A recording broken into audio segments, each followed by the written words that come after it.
We're sitting here, this one's bought us quite a few beans and biscuits.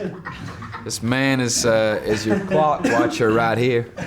Tom, Hello. There's something about these characters that just lend themselves to you so well. It just fits with you and your whole look, the era, the kind of the character and the way that he is. I was wondering whether, having played Loki for so long, whether you've kind of mastered this art of being good at being deceivingly bad.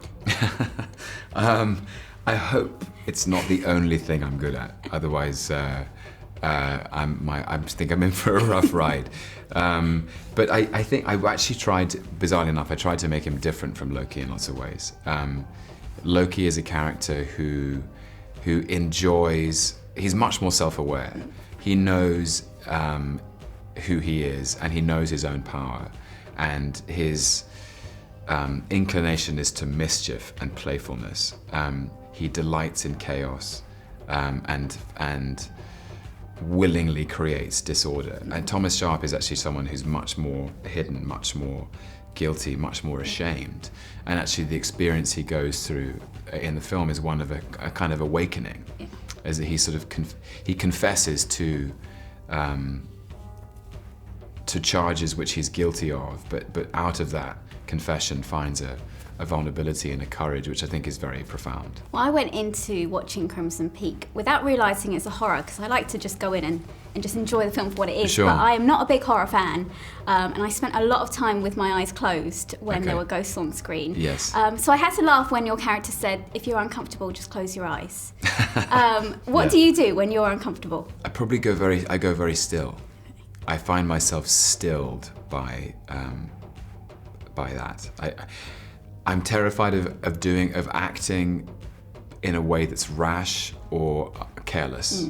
You know, in a terrifying situation, something happens where I go very still and try and think about what the best thing to do is.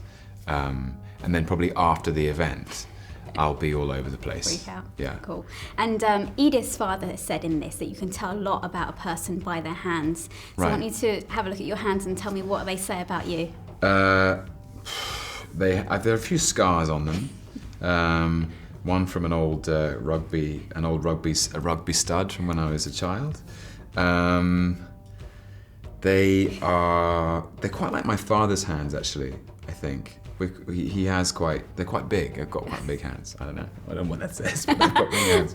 That's a good thing, I think. And I don't know. What do you think my hands say about me? There they are. Look. Hold on. Let me just. Okay. They're not very rough, so. Okay. You know, you maybe. I've actually been doing a lot of training. I've been doing some. I'm about to go and do a new King Kong film called Skull Island. So I've been lifting some weights. They'll probably get roughed up a bit more then, I'm sure. Guillermo gave me a great answer, and he said his were quite rough, so that's a man who's lived, so.